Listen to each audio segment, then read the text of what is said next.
Thank you all for coming on the equivalent of 7 o'clock a.m. MAGFest time. I hope you all had a fun night, and I appreciate you getting out for this panel. Should be some good stuff here. So this is going to be game ethnography, how to discern and evaluate player experience. Just for a show of hands, has anyone seen me do one of these types of things before? All right, then you're all great. So, what exactly am I talking about here? Well, player experience is clearly a key part of video games.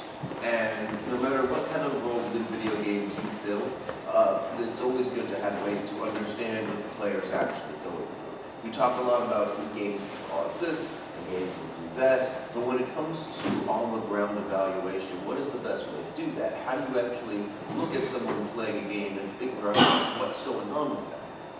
This is what this panel is about. So we're going to explain what the player really can like or dislike about the game, what really drives them, what they're responding to, how they're figuring out and getting through the challenges and puzzles that the games present to them. What this is useful whether it's a game that you are making or developing that's in progress, or whether it's you're just curious about how things work and you want to see how it works in the game that's already out there. And you might think that some elements of game design are fairly obvious and fairly straightforward, and that it would be difficult to make some kind of mistake in level design that would really stump players. You'd be wrong. This is what happens, for example, when game designers drop the ball.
Who's familiar with this little scenario here? Alright, so the rest of you who haven't played Sonic 3, shame on you. I mean, you might be able to guess from my attire, I kind of have a fondness for the game. But basically, this was a problem. This is a barrel, an apparatus that appears in this level. And until this point, all you had to do, all the characters had to do was jump on it. The barrels moved by themselves. And as you can see, they were trying to figure out what to do with this barrel. The barrel was not doing what it was supposed to do to get them where they were supposed to go. And that, this actually caused problems for quite a few people, including myself. I still remember I had to call up a friend on the phone, they'd leave a message and say, how do you do this? And they'd say, oh, well here's the answer. For those who don't know, the answer is actually pretty simple. All you had to do was press up and down on the D-pad. But there was nothing in the game really ever told you that you were supposed to do that. And I suppose it's possible you would have figured it out by accident, but that was a case where the information was just never presented to you. And this was in a AAA game that got all sorts of, it was a great game in almost every other respect. So it got all the testing and attention that any big budget, major launch game for the Genesis ever would. But this just slipped right through their fingers. So for those of you who haven't really seen me do this before, I like to involve the audience in my panels a lot. So I'm going to toss questions out to you. What was the problem here? Let's try and lock down exactly what kind of problem we would call this. You can feel free to raise your hands. Or Molly. Yeah? Well, as you said, nowhere are you presented with the information you need to use the barrel. Mm-hmm. All the other barrels do something completely different from this one. And from what I saw in the video, so I don't know playing that stage myself, it looks like you could possibly like to guess that you're doing something that's helping you to not. The player keeps jumping, obviously thinking that's what's moving the barrel, and it's not. So yeah. You're being misinformed how to use the barrel. Okay, that's good. Now, what do you think we would call that? What would be the type of problem that this is? Yeah? Counterintuitive. Okay, it's counterintuitive. I'm trying to think, let me have an example. Would this be, again, you have multiple choice. Would this be a bug, a design flaw, or a miscommunication? Okay. It could be easily solved earlier with something that just let you play the buttons. Okay. So we'll call that a miscommunication then. What do you think might have led to this dropping the ball here? What might have led to this miscommunication in the first place? Because again, you really can't get through the level without it. Yes? Well, I think it's the designers thought that people would be playing with all button controls longer than they actually did. They figured you'd still be experimenting, and it was far too into the series for people to still be trying buttons at random. So do you think that this was intentional on the designer's part, that they said, well, let's put this barrel here and let's just have them try and figure out how to move it? Yeah, I think they weren't thinking that people would be experienced by now. We wouldn't all be new players. You'd have some experienced people, and they would be set in their ways, and they think they had to figure it out. And they would overly constrain themselves by saying, oh no, it has to be this way because it's been this way up to now. Any other thoughts? Yes, to that.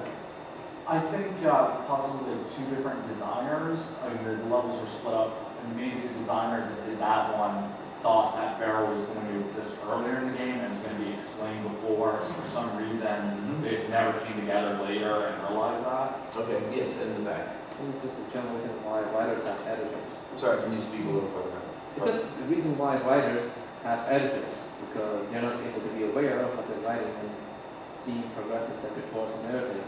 Just like this one, they need peer review from a different set of eyes, and they might already know what to do, but they don't from being told that they're supposed to test. Well, that's actually a pretty good segue to this next question I have. How do you think this might have been prevented? So that's a good answer as for how that might have been prevented. Any other thoughts in terms of, given how we discussed how this might have happened, what else people might have done to make sure this was easier for players? Yeah? Consistency. Don't have a barrel that looks like other barrels that does something different. Okay.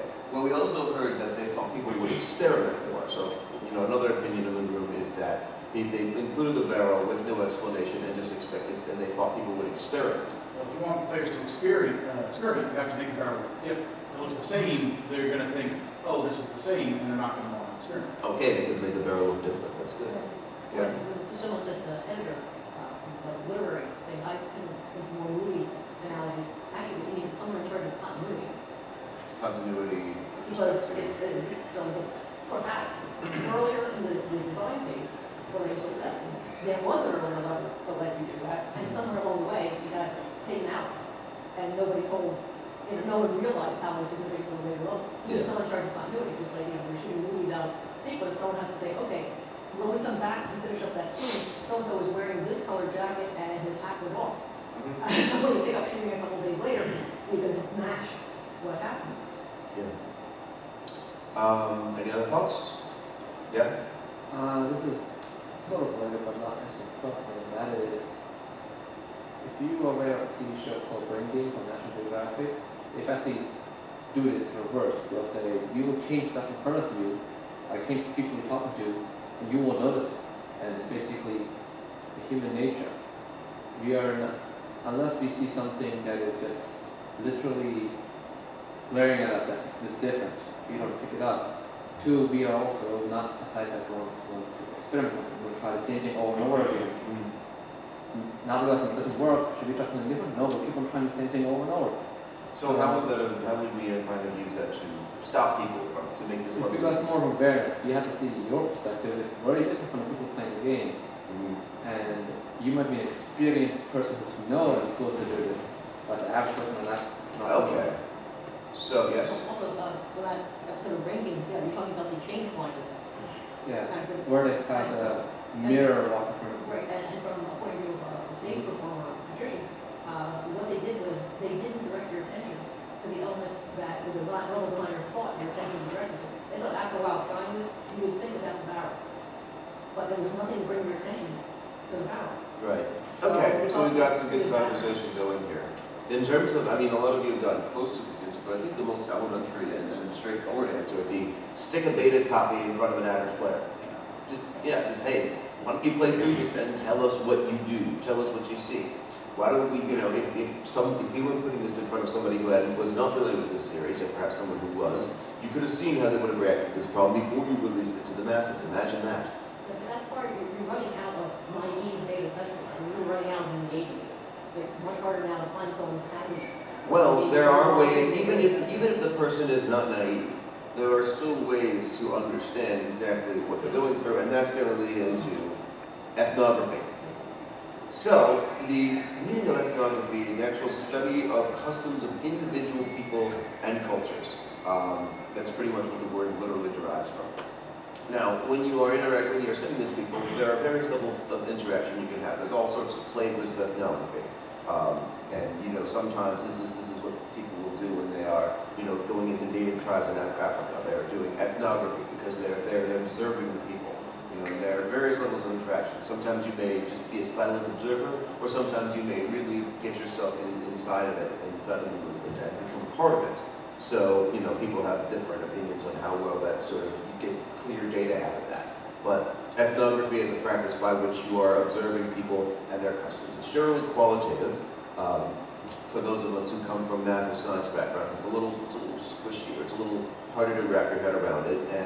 But as I've learned, it's fairly, when you start to get your data there, it's any reasonable person can start to make similar conclusions depending on, given when you have all your knowledge about the subject, you can organize your data in a way that really just kind of makes sense. And it doesn't feel like you're making too far a illogical leap that others couldn't respond to.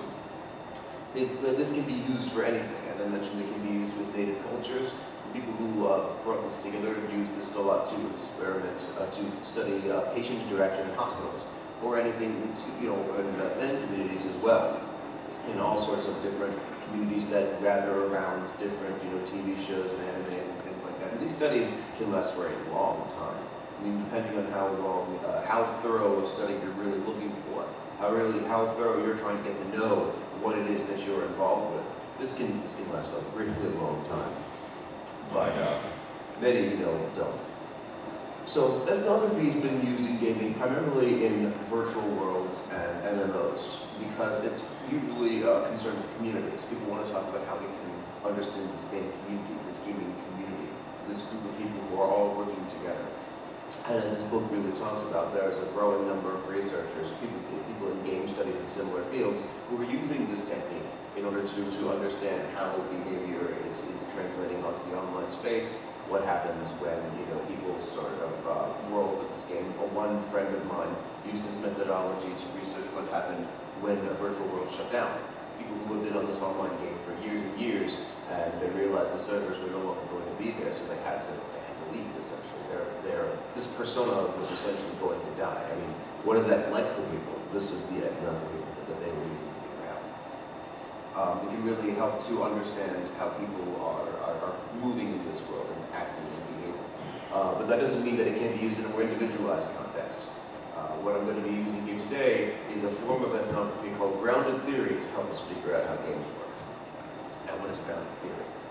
Grounded theory is theory that is grounded in data. This was proposed first in the late 60s here. But the idea is that traditional sociology has been concerned with big theories, broad theories. Again, Marxist theory of class, other theories, and the studies went, let's have this sociological theory that was proposed by some, genius in the field or another. Let's look at this situation and see how well this data fits to that theory. Does this data prove the theory or disprove the theory to the extent that these things can even be proven? And so there's a couple issues I always have with that. For one thing, so what? If it matches this sociological theory, what do we gain about the situation?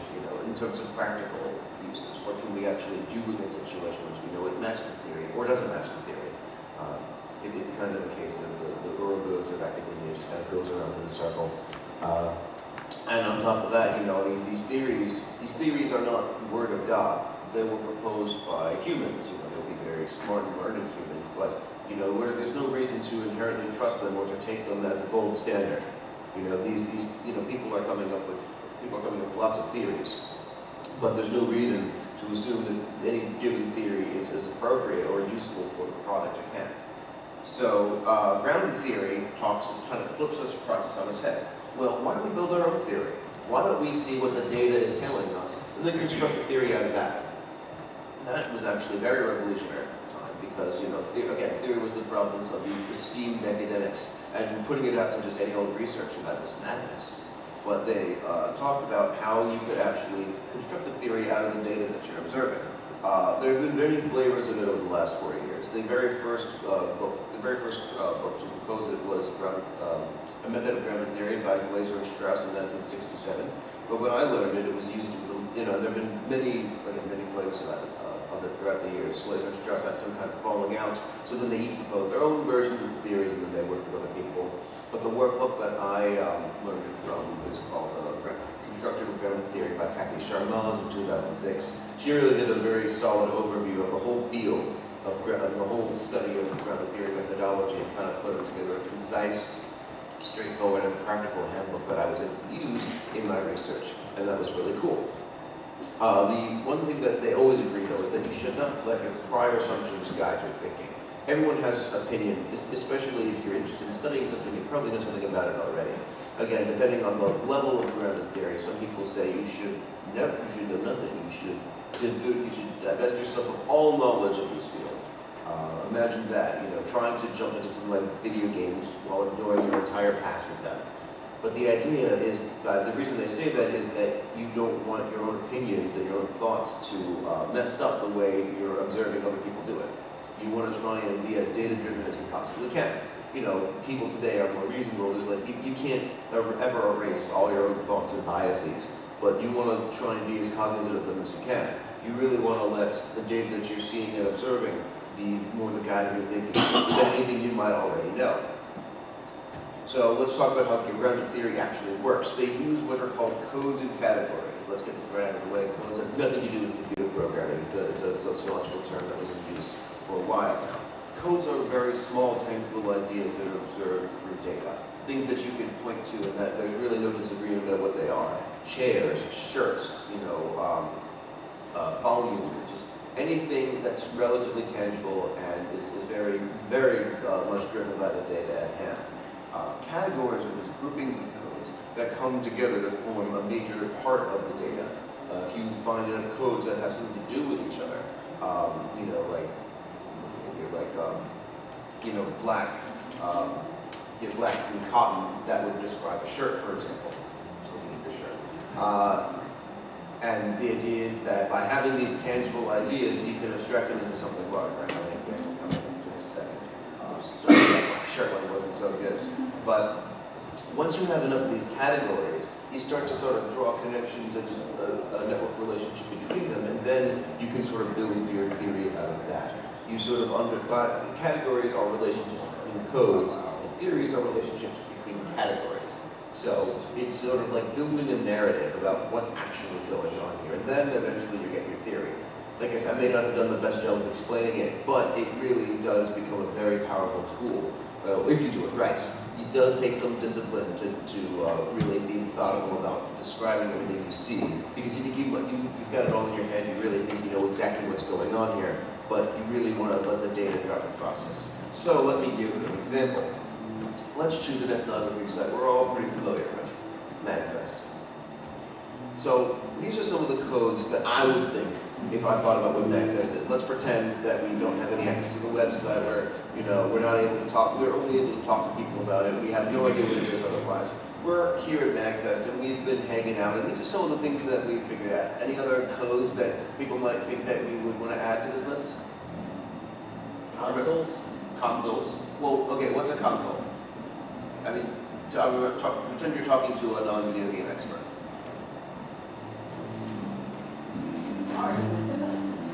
Okay, something, yeah?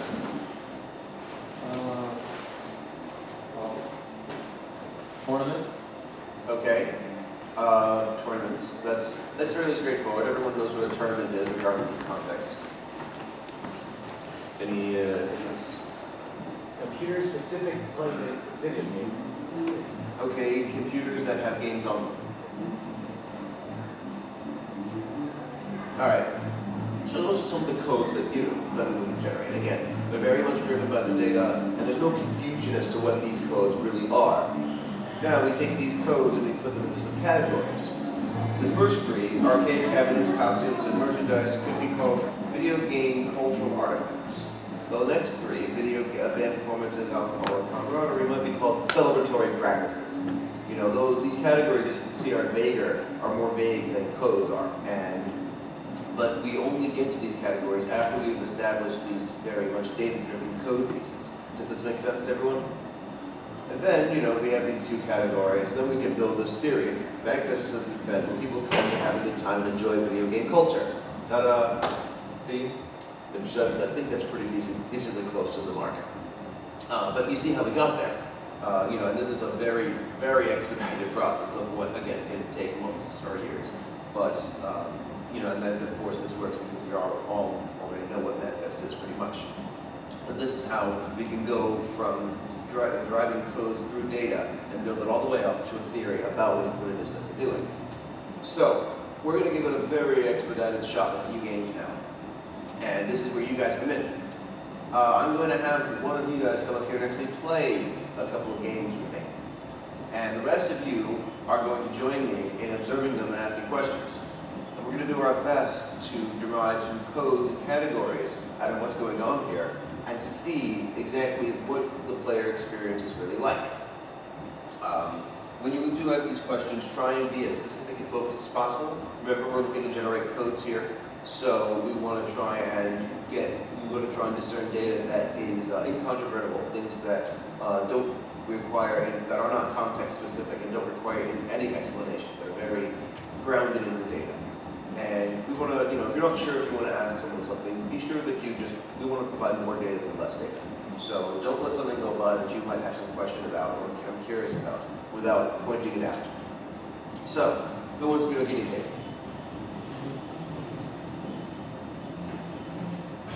Come on, if someone doesn't raise their hand, I'm going to call on someone. All right, come on. Let's give this guy a hand. What's your name? Tim. Tim? All right, Tim. You guys have Bluetooth on. There we go.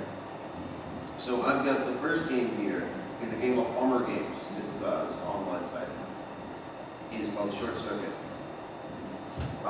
So, why don't you read the instructions for us?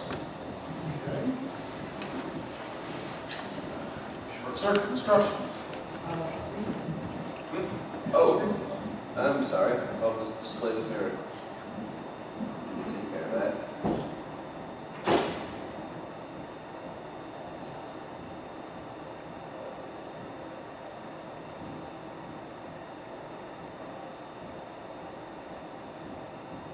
Probably should have checked that. There we go.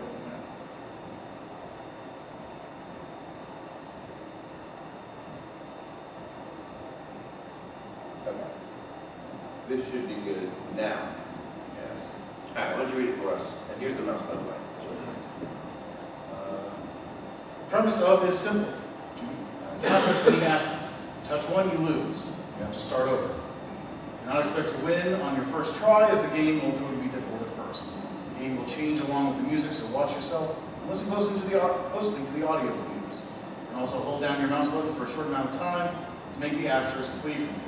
You have a limited amount of this weapon, so use it wisely. Good luck. Alright, so we're going to have him watch him play this game for right now.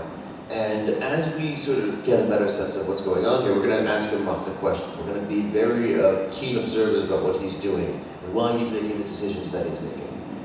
I'll be asking questions too to sort of get us rolling, but I want to hear from you guys in the audience as well.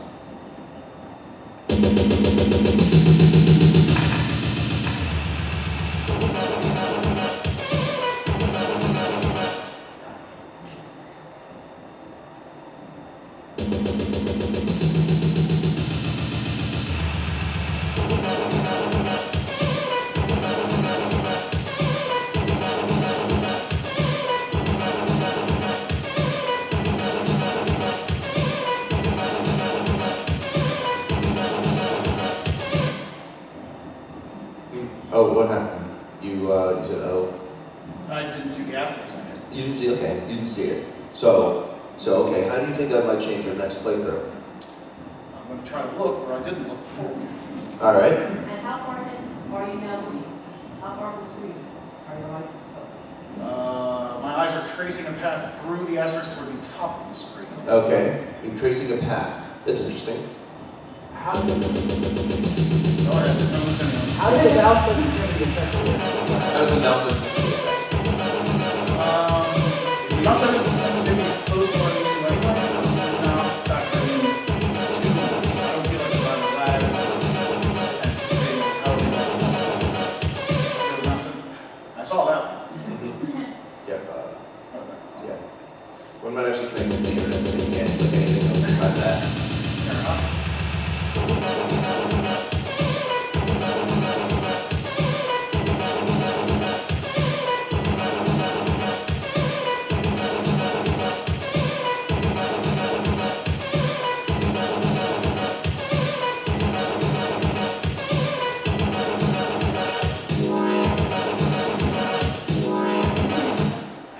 Okay, so how did that strike you? That sudden change in pace.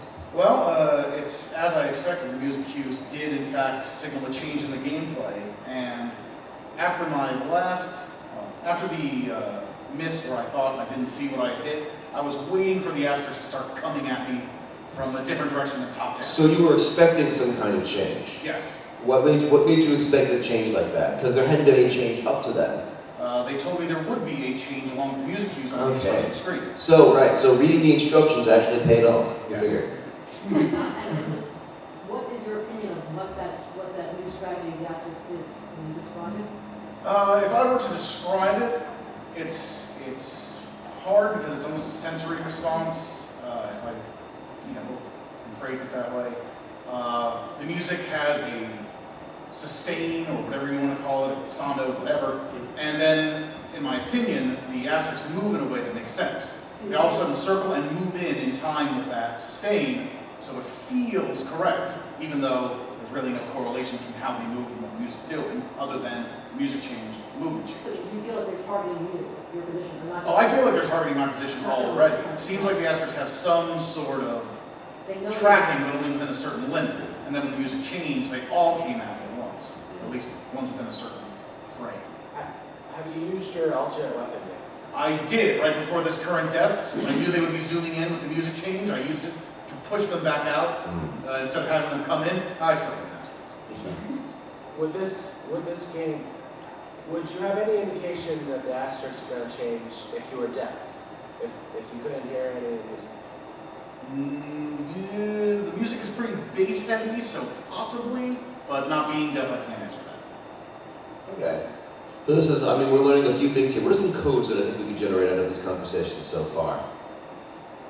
One easy is music. That's pretty basic. We all know what music is, and music is clearly a large part of this game, more so than most. Trajectory. Trajectory? Yeah, they either have a fixed trajectory or if you're going to changes. Well, trajectory seems a little vague. So can we try and nail that down just a little bit more? Movement? Okay, movement. So yes, it's a very movement-heavy game as opposed to some RPGs which are maybe less Choreography. choreography. Choreography changes from information. Yeah, you're working with a lot of different actors here. Okay. So we got music and we've got movement and choreography. So we're on our way to something. Let's try again. All right.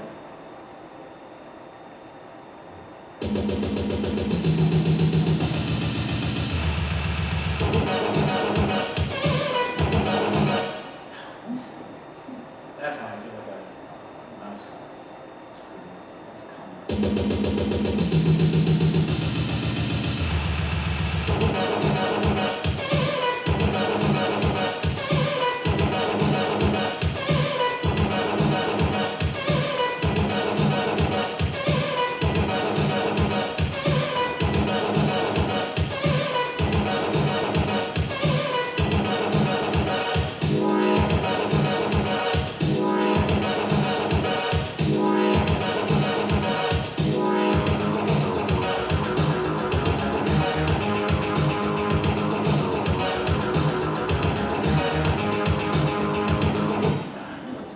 you got pretty far this time. And I know you anticipated this time. Yeah, now that you knew it was coming. The music is always the same. I don't know if the asterisk placement is always the same, but the music track is So I know always the same. you anticipated much sooner into that tune change. Of course. Let's see, we've been playing this game for I want to say about 5 minutes now. Yes. Now, the first time you played it, you lasted for maybe what, 3 seconds? Oh, This time, you lasted for, I think, something closer to 30 seconds, or even maybe 45. So we've seen a pretty substantial improvement in just a very short amount of time of playing. What do you think might have contributed to that? Well, as I said, the music is always the same, so I can anticipate the music-based game changing. So you're building on past experience. Right.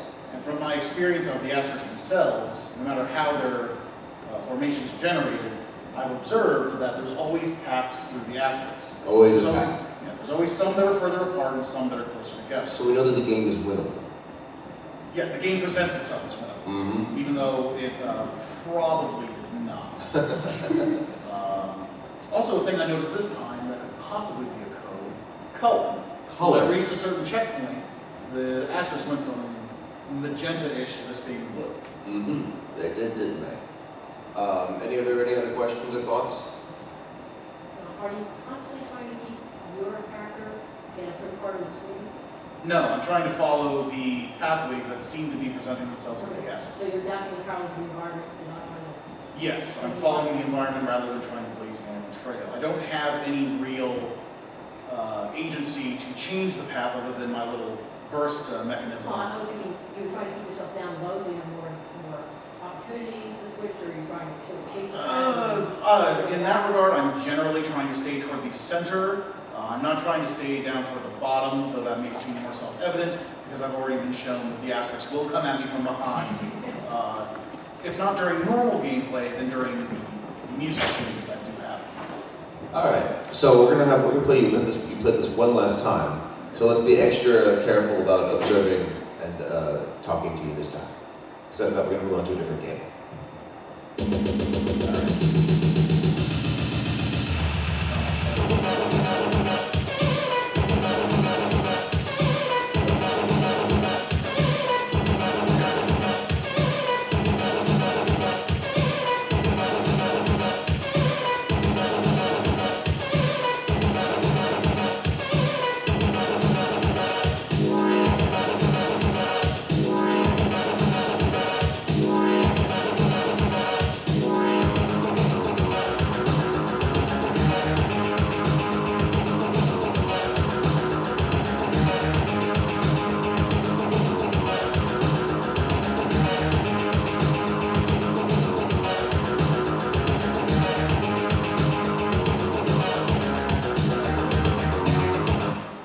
All right. Let's give this guy a hand.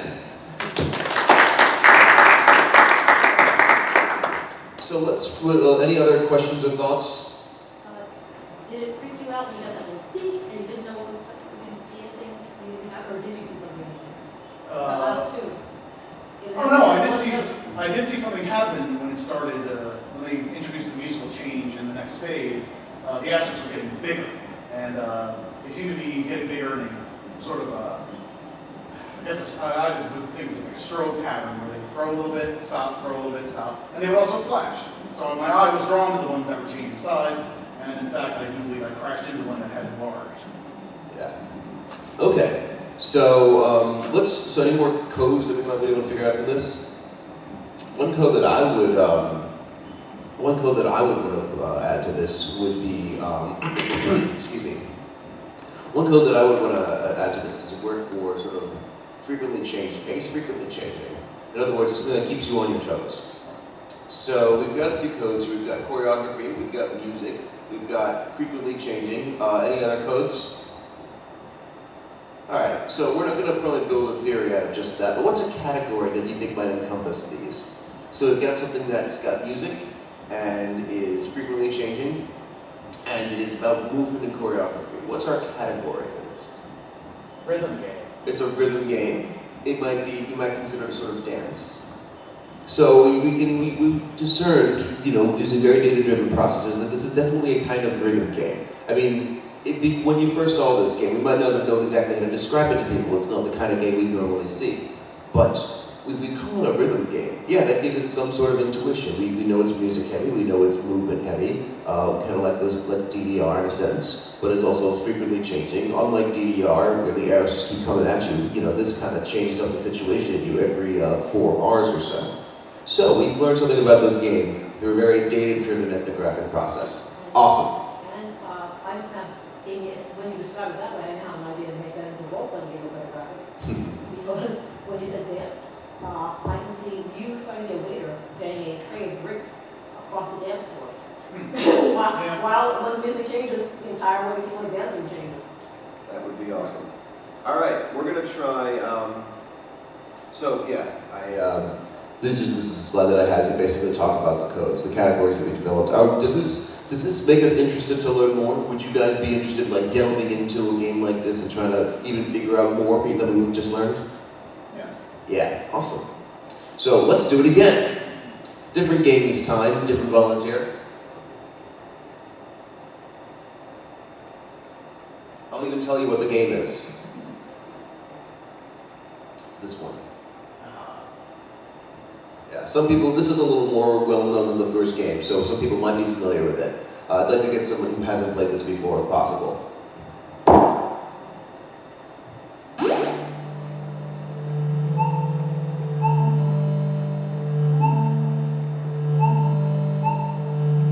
All right. Who wants to come up here? All right. Let's give her a hand. So you haven't played this game before? All right. Well, glad you're here. What's your name? Casey. Thanks, Casey. All right. So again, some people might know this game out of the audience. Let's discourage you from giving her any kinds of hints. We want to kind of see what she's like in an all-natural state with this. We can ask her questions about what's going through her head, but let's not tell her how to do anything. All right. You want to hit Z to get started? We're going to go to the new game. Yes. You can talk up a little bit, by the way. That's all right. Hey, you don't know this game before. We don't expect you to. I'm asking if Z is like A, because he keeps asking me to push Z as like the yes button. Z is the action button. Okay, so Z is the action button. I just learned that. Okay. Right. I helped her through that one. Yes. Start your game. It's fine.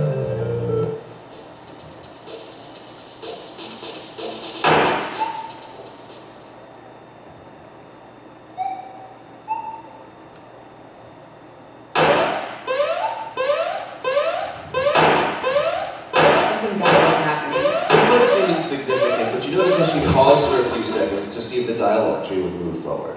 And then when it didn't, she tried something. She tried a button that she already knew communicated in action. Yeah, that is something that definitely went exactly over my head.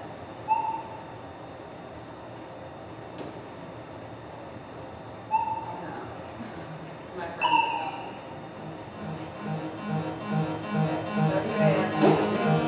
Oh my gosh. Okay. What just happened here? I recommend the air of these person. Oh, it's got my stuff. I'm helping her out with basic gameplay stuff, but when it comes to actually playing the game, she's more or less on her own.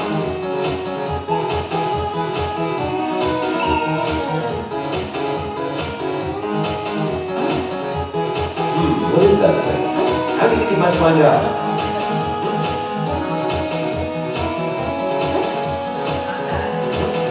So, how can we help Casey figure out what this thing is?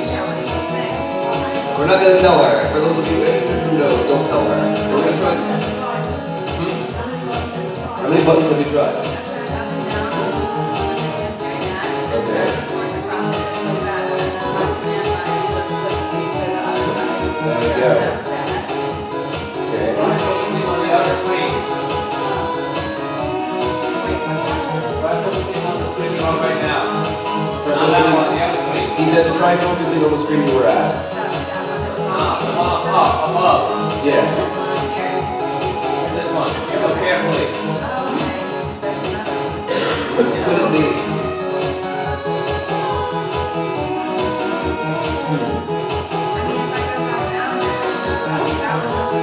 So are we, okay, so, also this is something that you can interact with? Okay, so we can interact with it in that respect. There are other things we have to try in order to figure out exactly what we're trying.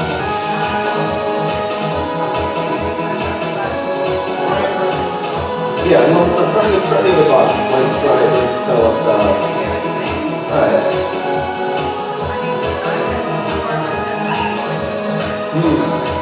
Okay, well, maybe that's not such a bad, Bad idea. I died. I took it back. Stand for checkpoint, everybody. See? Alright. And I learned something. Okay, so, what have we already figured out here? We can see that this is a game that encourages experimentation. Right? I can turn that into a code. Thoughts? Okay, that's a question. So it's like, let's just say we can call the game vague. It doesn't present the player with a lot of information. It's very much like, they didn't tell her that the stop signs were evil, did they? Or that they would kill you. The spikes might be a little more obvious, but...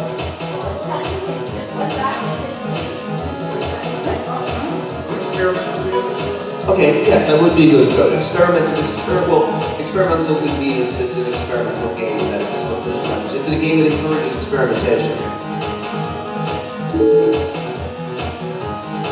Okay, so she's reading the personal law.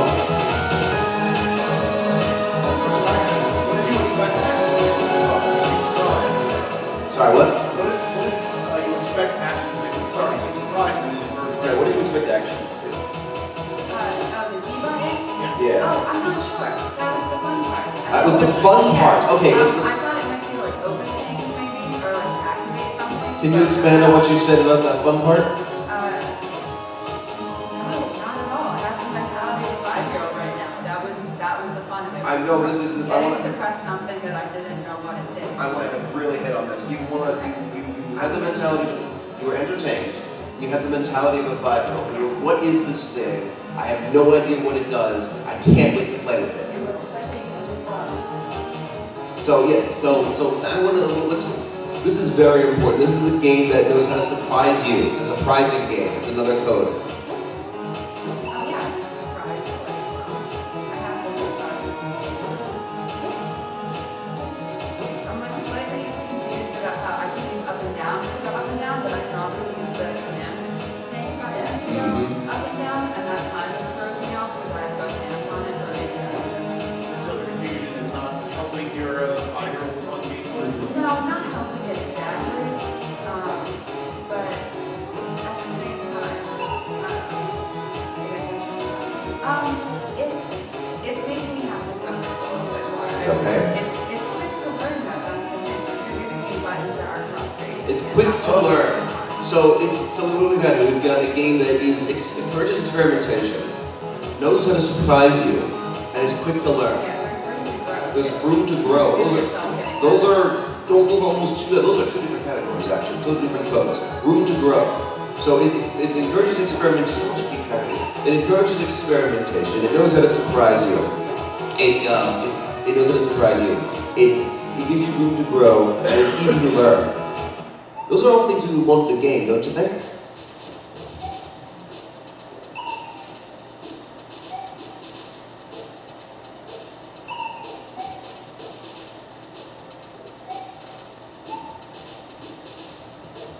Are you enjoying the story?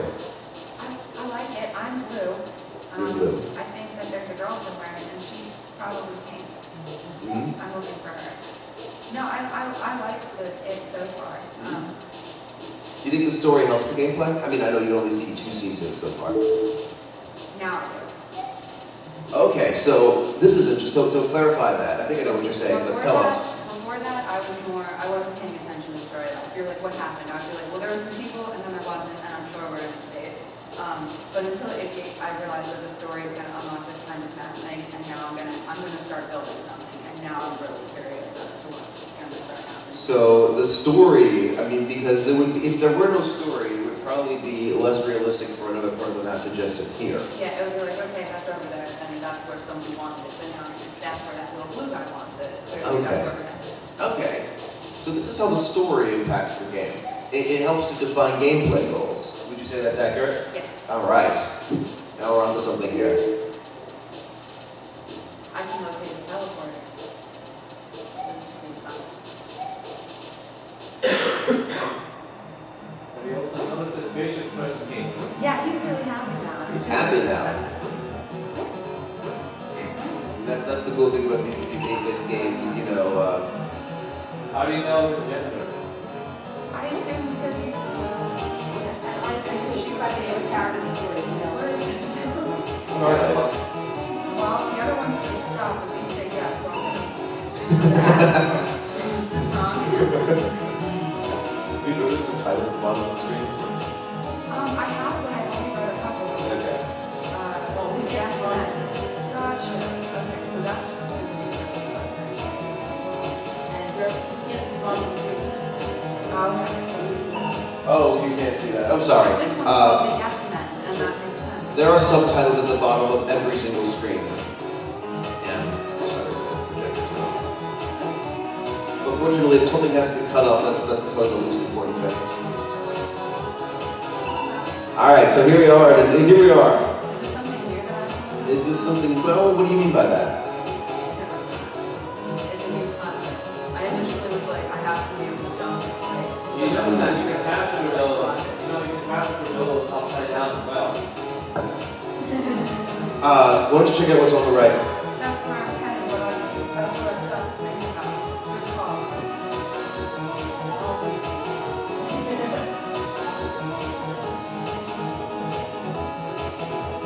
I probably don't need it. That sounds like me. I don't need this, but I really have to go get it. Look at that. I mean, that's actually kind of interesting.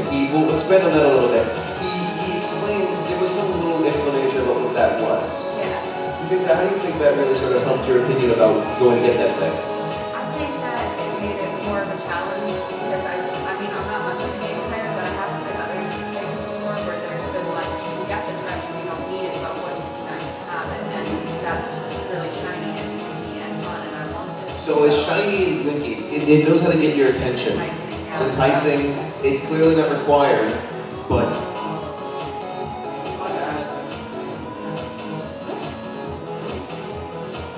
all right. We're on our way to something here. Really not my time. I still have this urge to just like double press buttons and just remind myself. So we're learning something here. Have you found a way to jump yet? No. Do you think you will? No. All right. I think that my option is to walk on all four walls and to strategically place myself so that I go up with that. All right. So she's learning more about the vocabulary that she has to actually play this game. She knows what you can do. She knows what you can't do. Simple as that. I mean, imagine think about modern games where you have like a million different buttons and a million different combinations that you need to learn in order to just get through it. Isn't it refreshing to have to know, have your vocabulary of interacting in the game be so limited?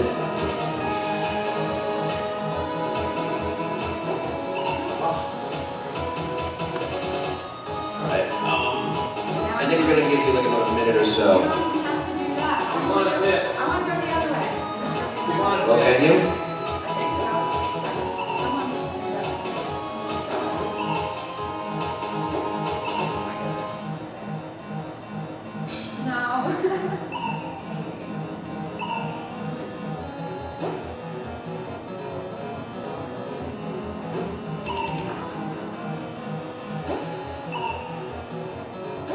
Well, you already got a pretty big one. But I have to go upside down. Yes. I'm not too sure how to get probably like, okay, it is just going upside down.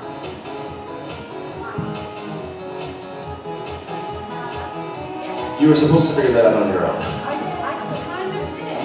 Alright, I will give that to you. Alright, I think we're like a couple more screens and we're Oh gonna. my goodness. Press enter, click save, and run.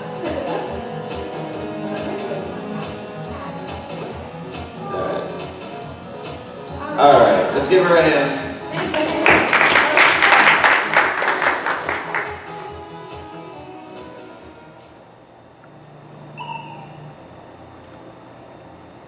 Cool. So let's get back to our slides here. So, In terms of understanding, in terms of evaluating the experience, how was it doing it this time as opposed to the first time? Were you guys able to be more keen observers of what was going on? Let's review the codes that we've got. We've got a game that is surprising, it's fun to learn, it's quick to learn, and it surprises you, it encourages experimentation. What kind of game do you think we're talking about here? Okay, that doesn't tell us very much. Let's not come from our prior knowledge of what these games are. Let's work with the codes that we've got. What can these codes that we've derived tell us about the game that we have here? Exploration. Okay, it's an exploration game. Yeah, it sounds adventurous. It's an adventure game. It's an adventurous exploration game. So this means, and given the codes we've already got, that makes sense. We're deriving these categories out of them. And let's go, just try to see if we can get one more. A game that's fun to learn, it surprises you, easy to learn, but throws you into a lot of danger, doesn't tell you a whole lot. I would say it's a game that, it's a trial by fire game. Some games want to give you these massive tutorials and tell you exactly how everything works before you ever set foot in a real situation. This one is just like, hey, get out there, and if you fail, no worries, you got a checkpoint like a screen away. Or probably even on the same screen. So we've learned about what makes these games. These two games that we've had so far, they make people, they keep people coming back, and we've just derived some pretty key aspects of what that is and how that works. Isn't that fascinating? All right, things are going. We've got one more game to do. There we go. Now, who wants to be a part of this?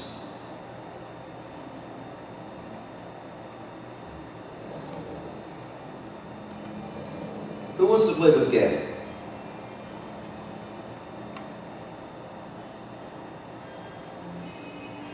If no one answers, I'm going to call on someone. All right, Joyce, get up here.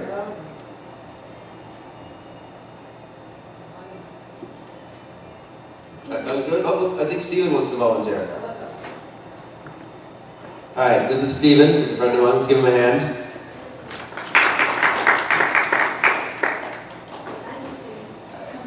We're pushing the end of the panel a little bit here, but I wanted to give this last game a try because, let's just say, it's going to be a little different than anything you've seen so far. All right, so Steven, tell everyone a little bit about your gaming background. What are the types of games you normally like to play? And the microphone's up there. I've been playing video games since I was 5 years old, practically. My main types are RPG, adventure type, exploration. I've done these sports games. Okay, so that gives us a little bit of background on it. Let's click this. Get started. We got a mouse here, by the way. You guys can see that all right? Okay, yeah.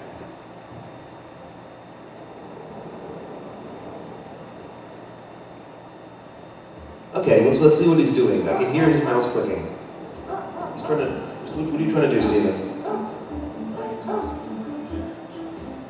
Okay, trying to see what the action is. So right away, we can see he's trying to figure out how he can interact with this thing. So what are you assuming? What are you assuming, Steven? You're looking for maybe or something. What do you? No, right now. What do you think? Yeah, Yeah. I'm in the actual control. Okay, there's no control yet. So you're just trying to figure out. So this is something that's interesting. The game doesn't even tell you when you have control. How many games do that?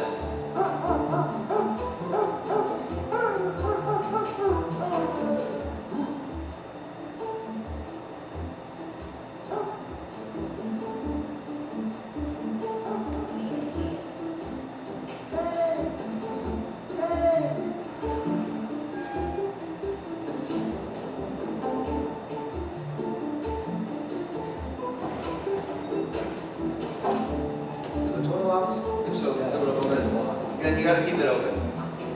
All of the janitors. So it's like catch 22. Can you put a chair there? I would look for some. Alright.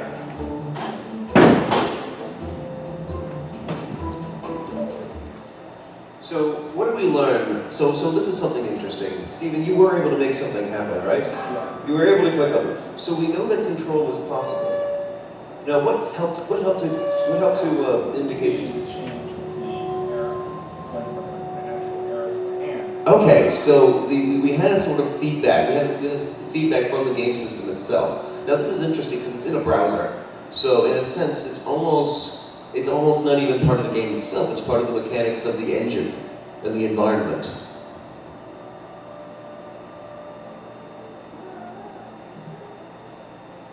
What's going on here?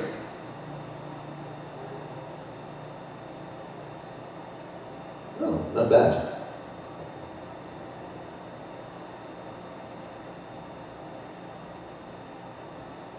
So, what are some questions that you all have for this so far?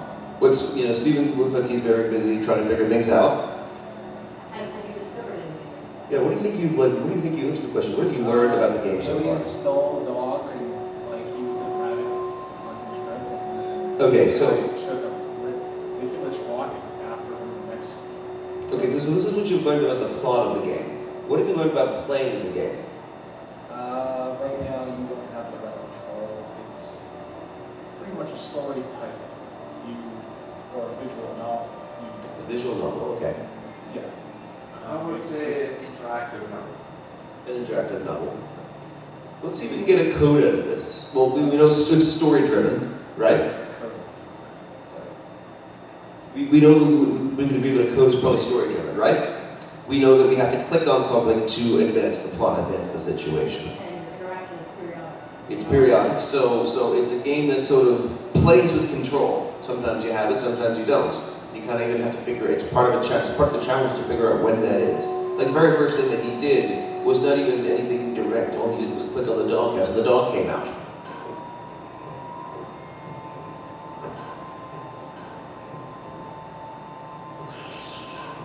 So look what's happening here. He's busy clicking on a lot of different things. So clicking on the doghouse probably taught us something pretty interesting. Is that even when you click on something, you're not always directly influencing what happens. Like, Also, you notice that the game can be more than screen wide. yes, that's a very key lesson to go from the beginning. So you more than clicking, you have to scroll to see what you're doing. Mm-hmm. So we know that we know it's a game that's story-driven. We know it's a game that plays with control, because in most adventure games, if you click on something, it has to be something the main character, the protagonist, actually can do. It's a way that you are, as the protagonist, manipulating the environment. But we've noticed these things are happening. He's clicking on objects, and things are happening, but it's not like the protagonist is actually doing anything. He's just standing there. How do you think that changes things, Stephen? You're doing stuff. More like, Well, let me put it this way. If the protagonist doesn't have to actually do anything to make things happen, how does that affect your intuitions about what to click on? Does that make sense? Yeah. He's not there. If he's not there to do it, you can almost click on anything. Because if he doesn't have a chance to do anything, things could just be happening. And you are some kind of omnipotent God figure. Slightly omnipotent God figure.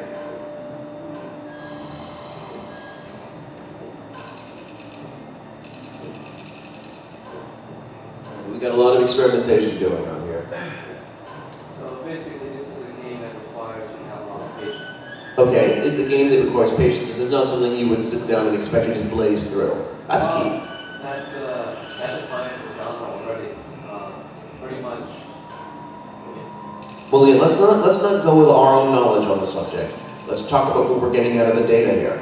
In this case, the game. So this is a game that's story-driven, that is vague with control, and You control the environment, you don't control the avatar. you don't control. Yeah, this is key. You control the environment. You don't control the avatar, Requires you to basically. and it requires patience.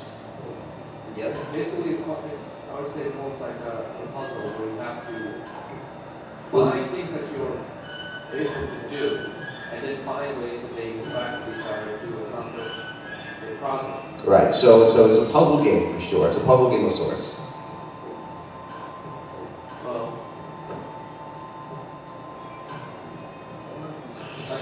Okay, Stephen, tell us what's going through your head right now.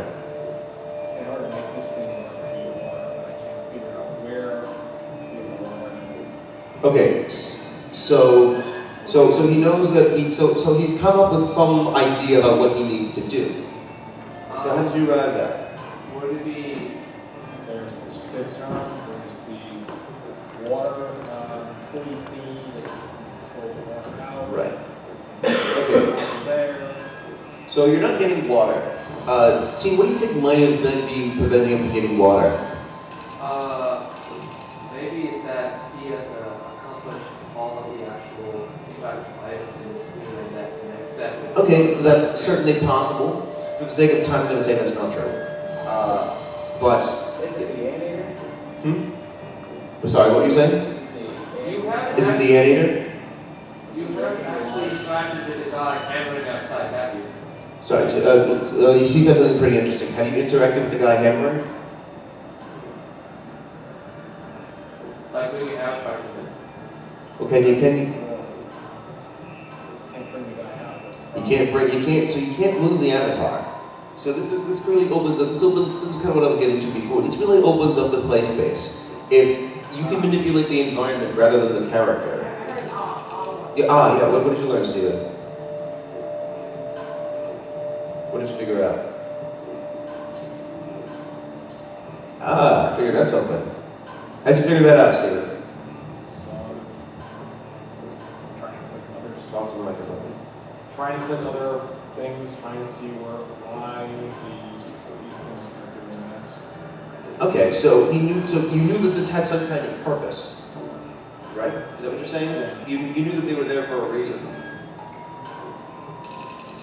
Okay. Well, I didn't give him a hint based on what I've learned so far, and those What did you say? can I give a hint? Sure, why not? I mean, it's not like you know. Yes, you don't know Well, you you. can tilt those pipes on top of the pot, Yes. and I think basically cause you to pipe above the pot.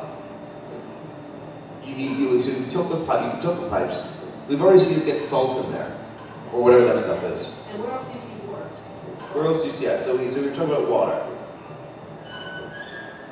Were you trying to give him clues on how to get water? Well, Well, he hasn't done anything with water on this island. so what do you think might be the problem with water? So So what do you think is the problem here with the water? Okay, so the anteater is getting the water. Okay, so that's not working. But, it's interesting. We know that this is something that's going on here because we know that he can make the anteater do something else. So what do you think what do you think he might need to do while the anteater is preoccupied? We know that pumping the water doesn't work. What else could he try?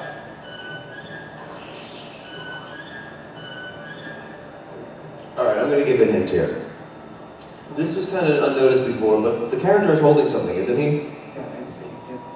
So maybe you can't click on that what the character is holding. Maybe, what do you think he might be able to use it for?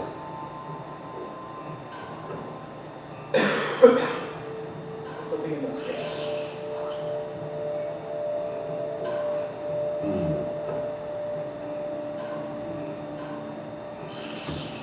There we go. Uh-oh. So what happens next?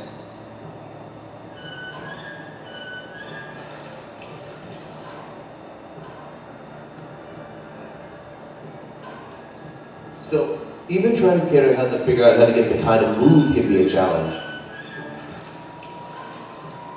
Alright, what comes next? You're almost done, Stephen. You don't need to do that anymore. We've got water in there.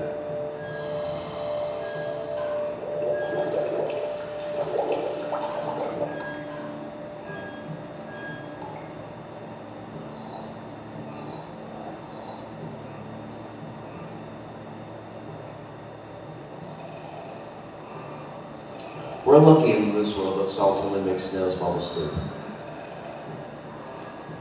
Okay, what happened here? What changed?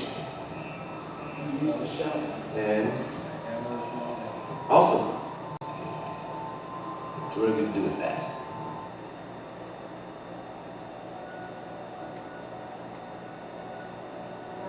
choosing those places to look?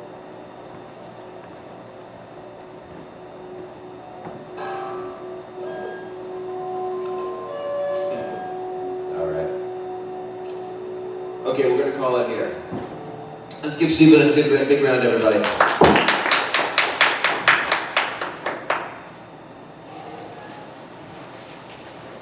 Okay, That last team. we're just about done here. So, what do we learn about, what do we think we've learned from the game this time? What are some codes that we've got? So we have some codes. We know that it requires patience. It's code that's story driven. It's very much, we're solving these puzzles with a purpose, right? We understand that we want to, in order to make something happen in the plot, that's why we're clicking on everything. I mean, imagine, tell me, Stephen, if there were no story, no discernible story whatsoever, do you think that, how do you think your interaction with the game would change? I don't think I'd be playing it. Why not? I play this game for story. Okay, so okay, now we're talking about your personal preferences, that's fair, but in terms of the game itself, how would your interaction with the game, assume you're already playing it, how would your interaction with the game itself be changed if there were no story, or were no discernible story? You'd just be clicking randomly. So the story helps to shape the gameplay experience, doesn't it? Okay, so we've got some codes here. We've got it requires patience. It's story driven. We know this to be true, and it plays with control because that's the basic code I can use because it's sometimes you think you're in control, you're not, and you click on parts of the environment that that the protagonist doesn't directly manipulate. So what do you think we've got here? What do you think our category might be for this?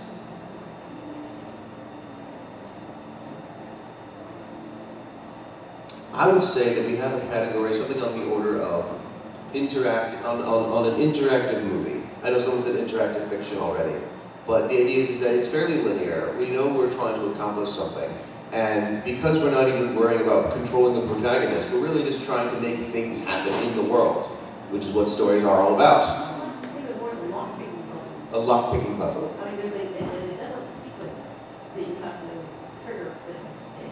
Okay. And you're trying to discover what that is. So essentially, a combination lock, and you're trying to figure out what the combination is, and you've got story-based clues. Okay, so it's a story-based clue. So it's a story-based clue that allows us to solve puzzles. But because the puzzles map to story elements, we're trying to put the elements in the right order to construct the story. So in that sense, we are solving a story in a lock-picking puzzle-like manner. So we've got a puzzle-driven. So we know so I would say it's a story-based game that that presents a lot of puzzles and patience for the player. It's going to be yes. I would say this is the type of game that would work well with a touch screen like a smartphone. So marketing. Okay, so it would be good for smartphones. Okay, so that wraps this up. This is gaming ethnography. Here's our conclusion. You can stick around for 2 seconds for this. Very powerful tools that can really help us to figure out what these games are doing. We can just looking at the data and what people are experiencing and going through can tell us so much about how these games actually work. You see, we didn't spend more than 10 minutes with each of them. We were able to come up with some pretty insightful things. You might just say it's like just observing and figuring it out. I mean, what's so special about this? The fact is that if we have these codes and categories, it's a lot more rigorous and defined than if we're just looking and trying to figure things out. This gives us some direction and structure for how to actually put all of what we're seeing together, and I think that's very important. It helps to build a vocabulary of player actions and reactions. If we use those as codes or categories to begin with, we can say, how do we classify an action? How do we classify a reaction? That may or may not be appropriate depending on the game, but it can really help to shape this ethnography process. And it can really help game designers to develop in ways and respond to what people are actually doing. If we bring it back to that Carnival Night barrel, imagine if they had done something like this. You think that barrel problem would still be there? Probably not. So, I hope this was enjoyable. That's gaming ethnography. This is how you can reach me if you have any other questions. Thank you all, you've been great.